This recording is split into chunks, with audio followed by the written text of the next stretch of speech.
WGBB. This is Healthy Living Radio with your host, Dr. David Scharf, a compelling program featuring today's top healthcare professionals. Join us as we explore the latest treatments and technologies to provide better care in today's ever-changing world of health and wellness. Now here's your host, Dr. David Scharf. You're listening to Healthy Living Radio, dedicated to bringing you the latest advances in health and wellness so you can live better, healthier, and longer. I'm your host, Dr. David Scharf. Today's topic, how small changes in your smile can make a big difference. Our guest on tonight's show is Long Island's go-to dentist for cosmetic dentistry, Dr. Kahn. Don, welcome to the show. Hi, David. Thank you very much for having me. You're welcome. You know, before we get into tonight's topic, just tell me a little bit about yourself. Where do you practice? How long have you been there? What's your practice like? I'm a general practice dentist in Farmingdale. I've been in Farmingdale for 34 years. I have two partners, Dr. Angela Ferrari and Dr. Daniel Aldieri. Between us, we have 50 years of experience, and we are full practice in terms of who we treat. Everybody that has any types of problems, we are there to handle any types of problems. You know, I hear a lot of phrases, cosmetic enhancement, smile enhancement, cosmetic makeover. What does all that mean? A lot of people today are very interested in the aesthetic appearance of their smiles, and there are many different things that can be done, from very, very simple and sublime to very, very sophisticated. So a smile enhancement can be something that can be very, very simple, and a smile makeover is something that can be very sophisticated and can have a lot of different components to it. So when you have someone that's unhappy with their smile, what's your typical patient? Who's the typical person that comes to you for smile makeover, smile enhancement? There is no real specific patient. There are so many different patients.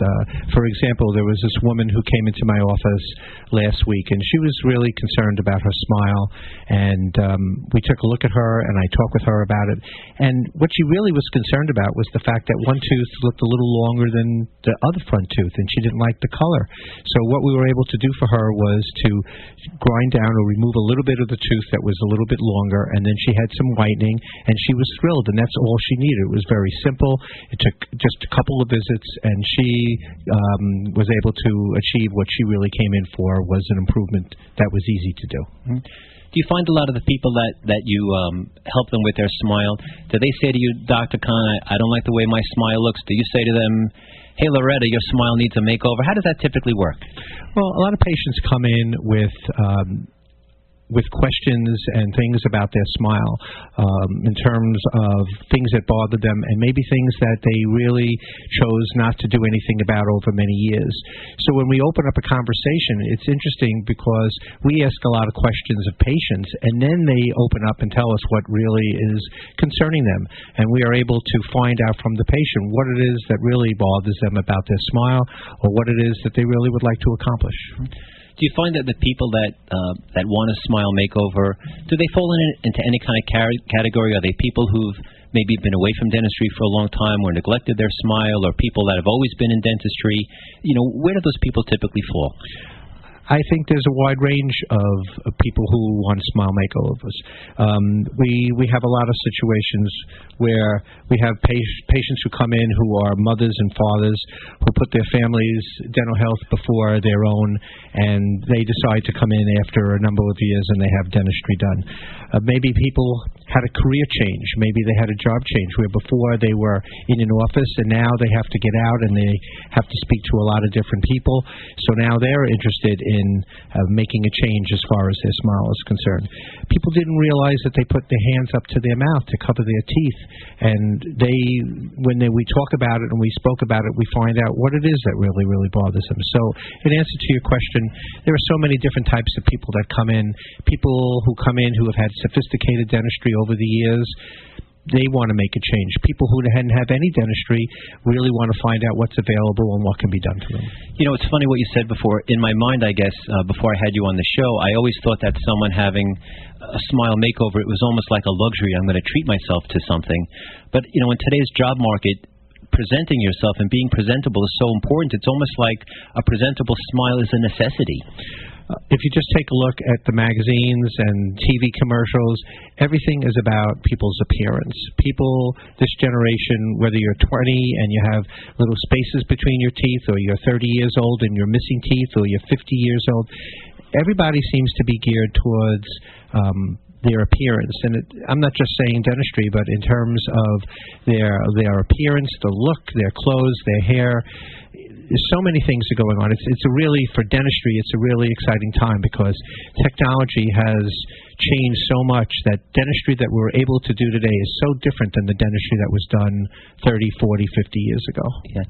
How is it different? I know we were talking before the show a little bit about technology, and you were telling me that you have a machine in your office that actually makes the crowns. Tell me a little bit about that. That is called the CEREC machine. It's, for the use of words, it's called CAD/CAM technology, which what it is something that's really been around for a long time, that we are able to go ahead and take a picture of a patient's tooth and then send all this information to a computer in the office, and out of a block of porcelain that's in the robot, so to speak, it is shaped and designed to fit the preparation to what we took out of the tooth. And what is wonderful about this is it's a one-visit procedure. A patient comes in, whether they need an onlay or a crown, they can have a CEREC restoration made from start to finish in one visit. They don't have to go to the, we don't have to send anything to the lab. They don't have to come back for multiple visits. In today's society, getting things done right away seems to be a very, very important part of people's acceptance of treatment. Wow, that's something. For a lot of people, I would guess, the time is always an issue. And I know a lot of people sometimes don't go to the dentist, and their mouth has really fallen into disrepair. And I would, what's the mindset of a lot of people like when they come to you and they really are in dire shape? Well, what's their mindset like? It's very important that we find that out, that we ask the right questions to see what their mindset is.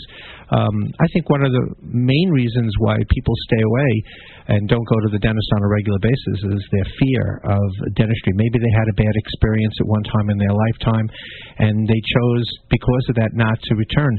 Dentistry today should be a pain-free experience. I've had patients come in. I had a man last week who came in who couldn't believe that he was able to have dentistry done, and he felt no discomfort whatsoever. Even the hygienists today, the women who clean teeth, are licensed to get people numb, so they don't have to feel any discomfort even when they're getting cleanings. Mm-hmm. That's terrific. For a lot of people, I guess the fear of dentistry, they'd rather stay away until it becomes a crisis situation. And when they come in, are they typically, ready to go? Are they testing the waters? Where do people fall usually? People, when they come in under those circumstances, a lot of people after this long a period of time are really embarrassed about their teeth, and they have a difficult time trying to figure out. They think it's almost too late. What can they do? It's never too late. We come in and we try to see, what it is that we can achieve by, what their needs are. But we try to have people who are embarrassed or afraid to try to understand that we're on their side, that we really, really want to get them to understand what treatment can be about and communicate to them so that they know that they're comfortable in the environment. That's a very important thing, to have people comfortable in the setting, in our environment, so that they can comfortably proceed with dentistry. Walk me through the process a little bit. I'm a new patient, and I'm unhappy with my smile. I call your office, I make an appointment, we have a visit. How do you go about determining what my options are, what it's going to take to make my smile look good? Take me through everything up to the point where you start treating me.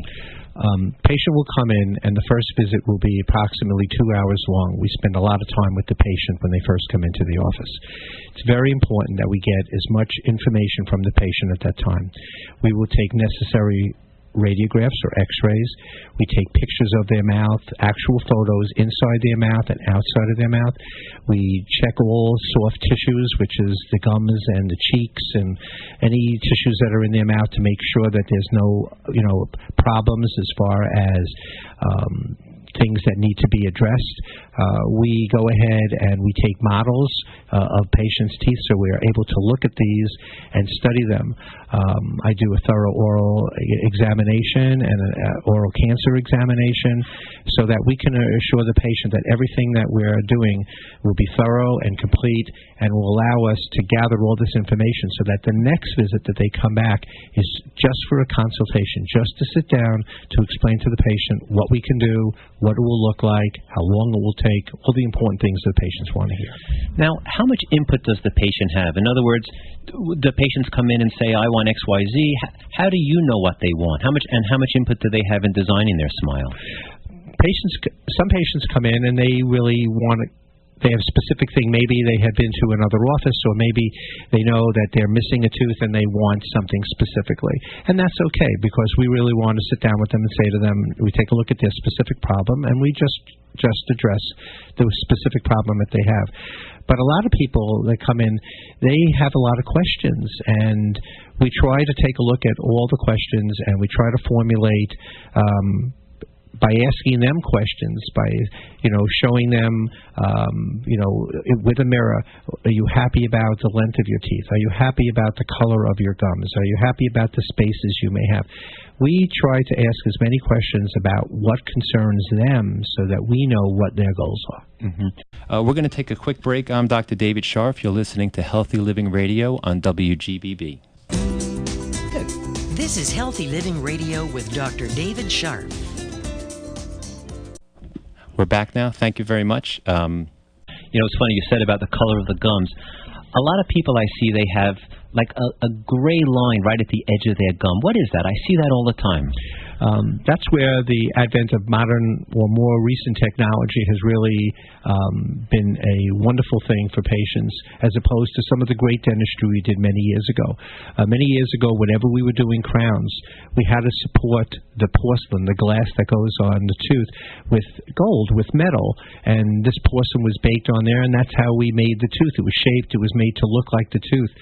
But after many years, what happens, and it's just part of the aging process, the gums start to shrink back.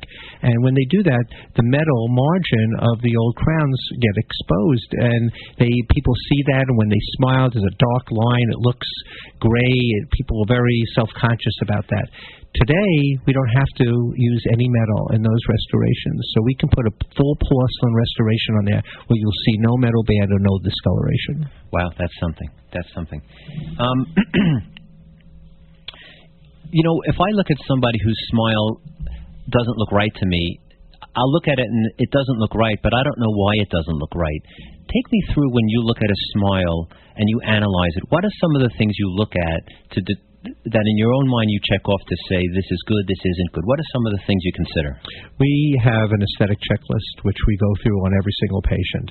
It's very important because everybody's teeth are different, so we have to establish what we're looking for and what the patient comes in with.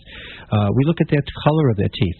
Some people have white, some people have gray, some people have yellow, some people have very stained teeth. What type of stain is that? There's all different kinds of stains, and we need to know that. Do they smoke cigarettes? Do they drink wine? These are things that we have to establish. We need to know what the shape of their teeth. Some people have oval teeth, some people have square teeth, some people have rectangular teeth. We try to, make sure that we look and we show them, what type of teeth they have, because we need to know, are they happy with that? Do they want to make a change from that? We need to know the length of the teeth, and the width of the teeth. It's important in terms of how we restore the teeth and have symmetry, that certain teeth sometimes are wider on one side than on the other side, and we need to establish that so when we proceed we can take that into consideration. How much gums show when somebody smile? I have a patient who came in last week who hated her smile, and one of the reasons why she hated it was that she had a very, very gummy smile, and when she smiled she saw that. Well, certain things can be corrected, in terms of their, aesthetics, but certain things can't be. So we have to be honest with the patient and tell them what it is we can do and what we can't do. Some teeth when people smile, their lips, one side of their mouth might go up higher than the other, and you have to compensate for that when you do something. These are a lot of the questions and things that we look at because this helps us and address what it is that the patient wants. What's people's mindset like? I would imagine when someone comes into your office and they hate the way their smile looks, and like you said, they smile, they hold their hand over their mouth, they're embarrassed, and then you do whatever you do, and a day later, a month later, however long it takes, they have this smile they've always wanted, they've always dreamed of. What's their emotion like? What kind of change do you see in people when you take them through that transformation? It's one of the things that we do that I love more than anything else. I mean, we really try to change people's lives in terms of their aesthetics and their ability to smile. I had a woman, and I hear from her every year on the anniversary of the day that I completed the work, that how happy she is, that she came to me, that she was able to do what she was able to do, and it's changed her life. She is much more social now than she used to be. She's happy with herself. She really has got a sense of, established a sense of freedom, because now she can chew without having discomfort. She smiles all the time, whereas before she never smiled. Do you ever get anyone say, I wish I hadn't done that. I wish I had my old yellow, straggly teeth back again? I don't really remember, truly, I'm sure it's possible, but, we try to figure out the people that truly want to go ahead and proceed with making this change and know that they really want to do it before we do it. You can have some signs from people, if they're really not sure that they really want to do this, we really don't want to proceed. We really want to make sure that they're comfortable in all their decisions, and that if they make this decision to make these changes, they're 100% comfortable with it.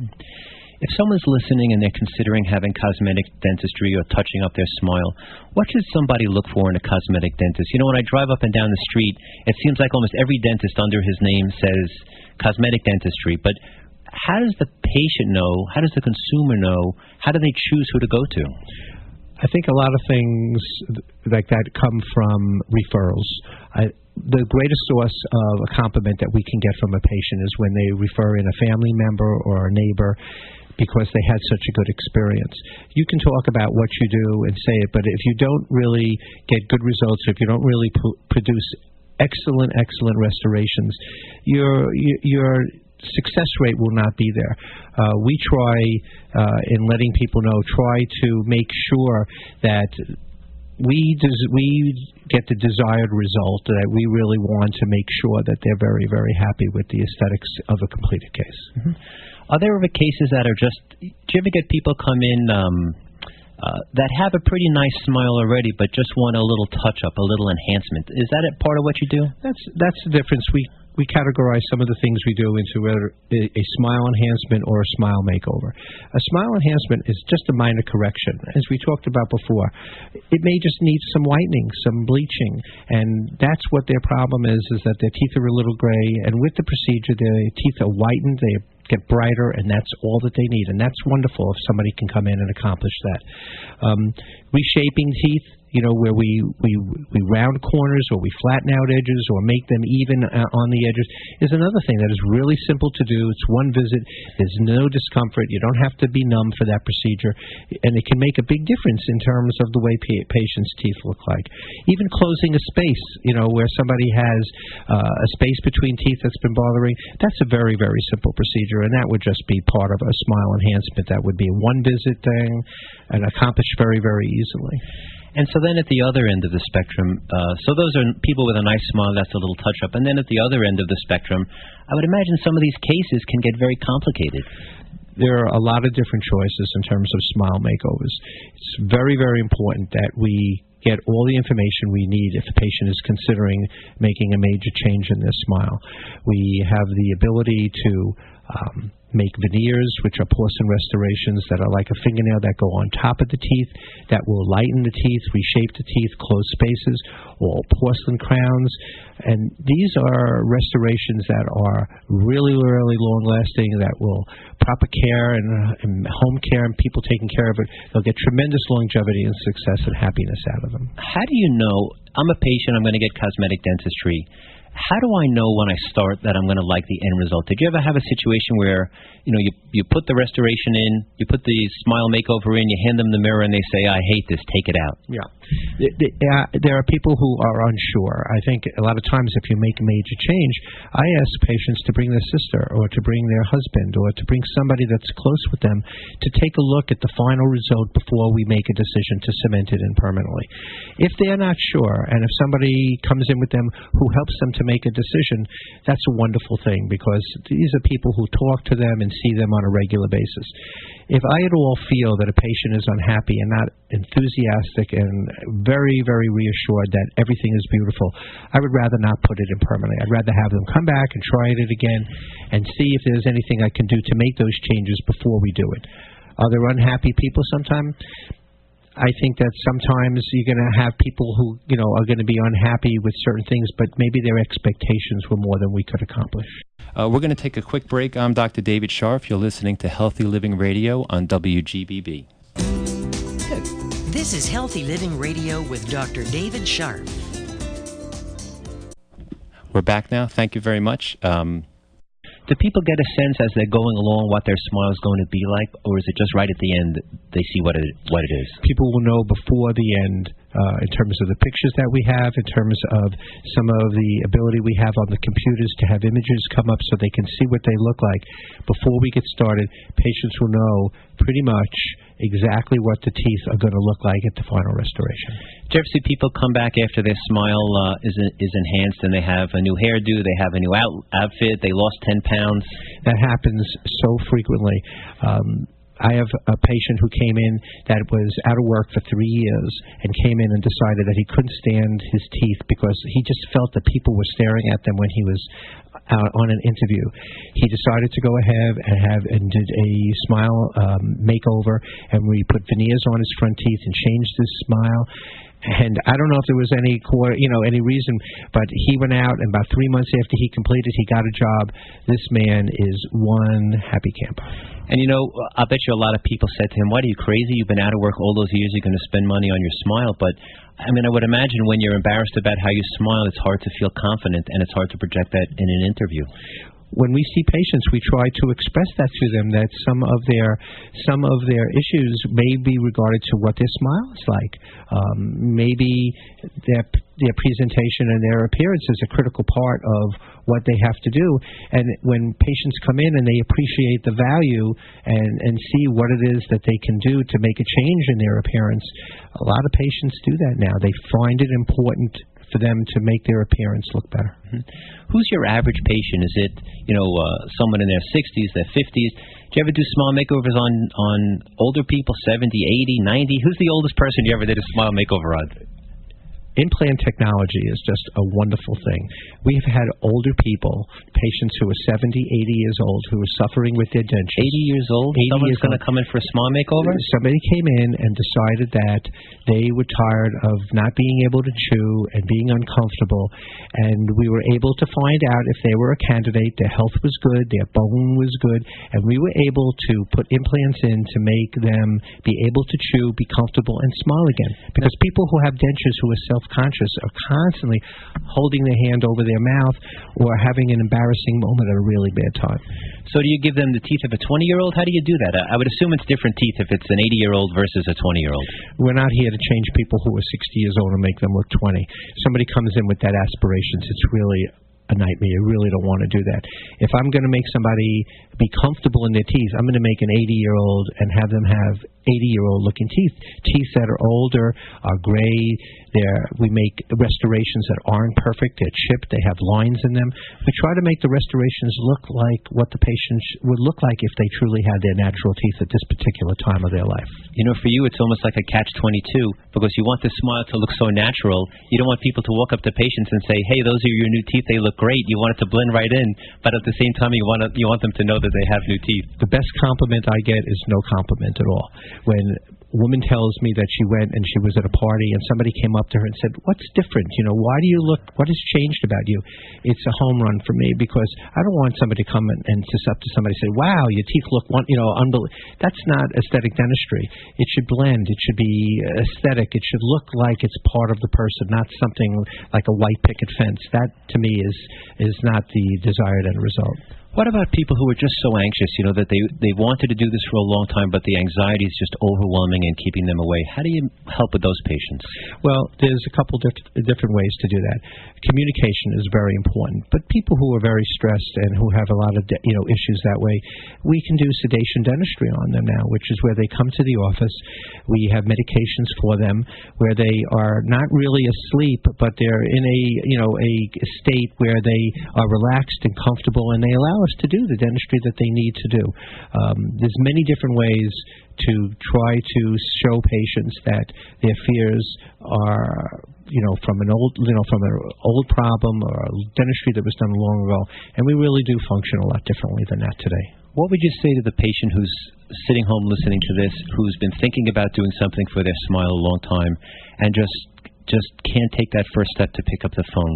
What would you say to that person? I would say come in and talk to us. We've coined a phrase where it's called a meet and greet. And what we do is we want people to come in. We want them to see the office. We want them to see the environment that we work in. And I want to sit face to face with them and look across from them and try to break down some of the barriers that they have. Sometimes I'm successful. Sometimes I'm not. A meet and greet doesn't cost you anything, just your time. Mm-hmm. And do you ever get people that come in and they're not quite ready to do their smile, but they just want to be a patient and be in your practice for a while? Do they have to get started and do the whole thing? No. A lot of times with patients like that, it's really, really best to start off slowly, do small things in the beginning, small necessary things, and then kind of work up to it. A smile makeover is something over a period of time. We don't have to jump into any sophisticated dentistry right away. Mm-hmm. Is it expensive? Is this stuff beyond the means of the average person? All different types of restorations and all different type of makeovers or enhancements come with different fees. I think people would really be surprised that with today's dentistry, it can be affordable. We can figure out how we can make this fit into your budget so that you're comfortable with this, so that it doesn't become a emotional thing in terms of overwhelming financial responsibility. If you have any questions you'd like to send in to us, you can email us at healthylivingradio@gmail.com. I'm your host, Dr. David Scharf. You're listening to Healthy Living Radio, dedicated to bringing you the latest advances in health and wellness so you can live better, healthier, and longer. See you next week. Have a good night. You've been listening to Healthy Living Radio with your host, Dr. David Scharf. Join us next week for another edition of Healthy Living Radio.